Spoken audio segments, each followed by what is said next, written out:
ದೆಹಲಿಯ ಅಂಗಳದಲ್ಲಿ ಈಗ ಡಿಕೆ ಶಿವಕುಮಾರ್ ಮೊನ್ನೆಯಷ್ಟೇ ಮೈಸೂರಿನ ಏರ್ಪೋರ್ಟ್ನಲ್ಲಿ ರಾಹುಲ್ ಗಾಂಧಿ ಅವರನ್ನ ಭೇಟಿಯಾದರೂ ಬಹಳ ಚರ್ಚೆ ಎಡೆ ಮಾಡಿಕೊಡ್ತು ಆ 2 ರಿಂದ 3 ನಿಮಿಷದ ಮಾತುಕತೆ, ಪ್ರತ್ಯೇಕವಾಗಿರುವಂತ ಮಾತುಕತೆ. ಈಗ ದೆಹಲಿಗೆ ಹೋಗ್ತಾ ಇರುವಂತದ್ದು ಮತ್ತೊಂದಿಷ್ಟು ಚರ್ಚೆಗಳಿಗೆ ಎಡೆ ಮಾಡಿಕೊಡ್ತಾ ಇದೆ.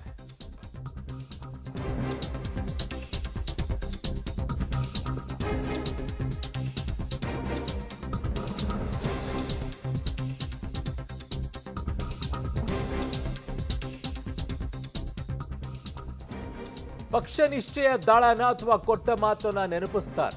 ಏನ್ ಮಾಡ್ತಾರೆ ಡಿಕೆ ಶಿವಕುಮಾರ್ ಅವರು? ಹೈಕಮಾಂಡ್ ಮುಂದೆ ಡಿಕೆ ಶಿವಕುಮಾರ್ ಉರುಳಿಸುವಂತಹ ದಾಳ ಏನು? ದೆಹಲಿ ಅಂಗಳದಲ್ಲಿ ಈಗ ಕಾಂಗ್ರೆಸ್ನ ಸಿಎಂ ಕುರ್ಚಿ ಕದನ ಜೋರಾಗ್ತಾ ಇದೆ ರಾಜ್ಯದ್ದು.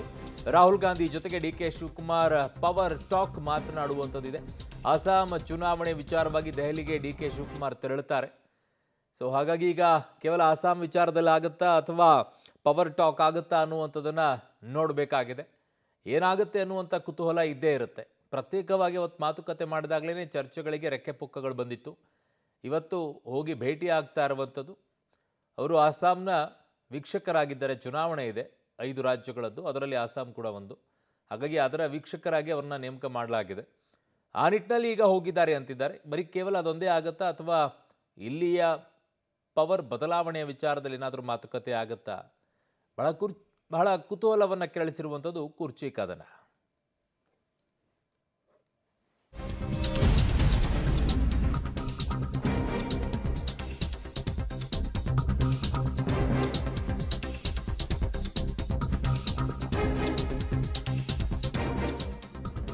ಇದು ಬಹಿರಂಗ ಚರ್ಚೆ ಮಾಡುವಂತಹ ವಿಷಯ ಅಲ್ಲ ಅಂತ ಮಾನ್ಯ ಡಿಕೆ ಶಿವಕುಮಾರ್ ಅವರು ದೆಹಲಿಯಲ್ಲಿ ಮಾತನಾಡಿದ್ದಾರೆ.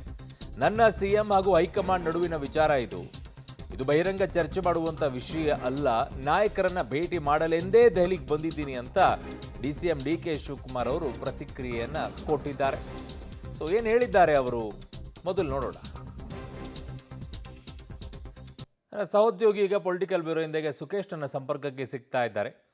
ಸುಖೇಶ್, ನಿನ್ನೆ ಒಂದು ಕಡೆಗೆ ಹೇಳ್ತಾರೆ ಎಲ್ಲವೂ ಕೂಡ ನಾನು ಹೇಳಿದ್ದೇ ಬೇರೆ, ನೀವು ತಿಳ್ಕೊಳ್ಳೋದೇ ಬೇರೆ ಅಂತಾರೆ. ಈಗ ಹೋಗಿರೋದು ನಾನು ಲೀಡರ್ಸ್ಗಳನ್ನು ಮೀಟ್ ಆಗೋಕ್ಕೆ ಬಂದಿದ್ದೀನಿ ಅಂತ ಹೇಳ್ತಾರೆ. ಅದು ನನ್ನ ಮತ್ತು ಹೈಕಮಾಂಡ್ ಮತ್ತು ಮುಖ್ಯಮಂತ್ರಿಗಳ ನಡುವಿನ ವಿಚಾರ, ಅದು ಪಬ್ಲಿಕ್ ಡೊಮೈನಲ್ಲಿ ಇರದೇ ಇರುವಂಥ ವಿಚಾರ.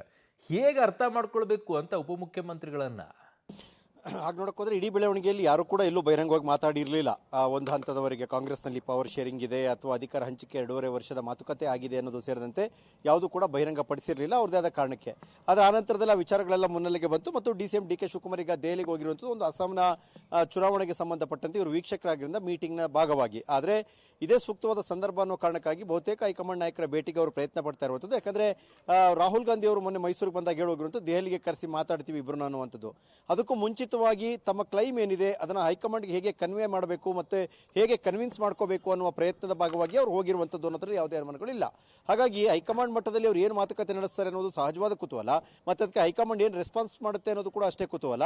ಆದರೆ ಬಹಿರಂಗವಾಗಿ ಹೇಳಿಕೊಳ್ಳಕ್ಕೆ ಅವರು ಸಿದ್ಧರಿಲ್ಲದಂತೆ ಕಾಣಿಸ್ತಾ ಇಲ್ಲ. ಯಾಕಂದರೆ ಬಹಿರಂಗವಾಗಿ ಮಾತನಾಡಿ ಅದು ಇನ್ನೊಂದು ತಿರುವು ಪಡೆಯೋದಕ್ಕಿಂತ ಆದಷ್ಟು ಮೌನವಾಗಿದ್ದು ತಮ್ಮ ಪ್ರಯತ್ನವನ್ನು ಮುಂದುವರಿಸದೆ ಸೂಕ್ತ ಅನ್ನುವಂಥ ನಿರ್ಧಾರಕ್ಕೆ ಡಿಸಿಎಂ ಡಿಕೆ ಶಿವಕುಮಾರ್ ಬಂದಂತೆ ಕಾಣಿಸ್ತಾ ಇದೆ. ಹಾಗಾಗಿ ಅವ್ರು ಏನೇ ಹೈಡ್ ಮಾಡುವ ಪ್ರಯತ್ನ ಮಾಡಿದ್ರು ಕೂಡ ಅವ್ರು ಹೋಗಿರುವಂಥ ಉದ್ದೇಶ ಏನು ಅಥವಾ ನಾಯಕರ ಭೇಟಿಗೆ ಪ್ರಯತ್ನಿಸ್ತಿರುವಂಥದ್ದು ಯಾವ ಕಾರಣಕ್ಕಾಗಿ ಅನ್ನುವಂಥದ್ದು ಕೂಡ ಅದೊಂದು ರೀತಿಯ ಓಪನ್ ಸೀಕ್ರೆಟ್ ಅನ್ನೋ ರೀತಿಯಲ್ಲಿ ಇರುವಂಥದ್ದು ಕೂಡ. ಅರುಣ್. ಓಕೆ ಸುಖೇಶ್, ನಿಮ್ಮೆಲ್ಲ ಮಾಹಿತಿಗೆ ಧನ್ಯವಾದಗಳು. ಸೊ ಈ ವಿಚಾರದಲ್ಲಿ ಈಗ ದೆಹಲಿಯಲ್ಲಿ ಆಗ್ತಾ ಇರುವಂಥ ಬೆಳವಣಿಗೆಯಲ್ಲಿ ಏನಾಗುತ್ತೆ ಅನ್ನುವಂಥದ್ದು ಕೂಡ ಅಪ್ಡೇಟನ್ನು ಇಡ್ತಾ ಇರ್ತೀವಿ. ಒಂದು ಕಡೆಗೆ ಅವರು ನಾನು ಹೇಳಿದ್ದೆ ಬೇರೆ, ನಿಮಗೆ ಎಕ್ಸ್ ಖಾತೆಯಲ್ಲಿ ನೀವು ಅಂದ್ಕೊಂಡಿದ್ದೆ ಬೇರೆ, ನಾನೇನು ಮಾಡಲಿ ಅಂತ ಮಾನ್ಯ ಉಪಮುಖ್ಯಮಂತ್ರಿಗಳು ಹೇಳ್ತಾರೆ.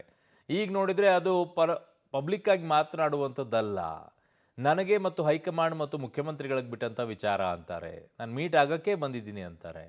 ಏನಪ್ಪ ನಿಗೂಢವಾಗಿ ಕೆಲವೊಂದು ಹೆಜ್ಜೆಗಳು ನೀಡ್ತಾರೆ.